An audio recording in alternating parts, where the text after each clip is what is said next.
மக்கள் சேவையை மகேசன் சேவை என்று வாழ்ந்து வருகிற நாராயணசாமி தான் நம்முடைய நாடாளுமன்றத்தினுடைய உறுப்பினராக வர வேண்டும் என்று கேட்டு அப்படி ஒரு ஜோர கொலவு போடுதான்.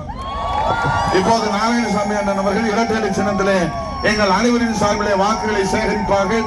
தம்பி நகர்கல செயலாளர்கள், ஒன்றியக்கல செயலாளர்கள், நம்முடைய தேர்தல் பணிக்குழுடைய பொறுப்பாளர் ராஜேஷ் கண்ணா உள்ளிட்ட அத்தனை பொறுப்பாளர்களுடைய பெயர்களையும் சொன்னதாக ஏற்றுக்கொள்ள வேண்டும் என்று வணங்கி இப்போது அருமையான நாராயணசாமி, நீங்களும் காலைல சாப்பிடல, நாங்களும் காலைல சாப்பிடல, அதனால ஜோர ஒரு கொலை போடுங்க தான்.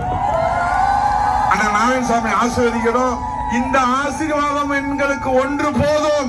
அம்மாவின் ஆன்மாவின் ஆசி, புரட்சி தலைவர் ஆன்மாவின் ஆசி, புரட்சி தமிழ் ஐயா எடப்பாடியோட உழைப்பு இரட்டையிலை மலரும் மலரும் மலரும் என்று சொல்லி அந்த நாராயணசாமி அவர்கள் உங்களிடத்தில் வாக்கு சேர்ப்பார்.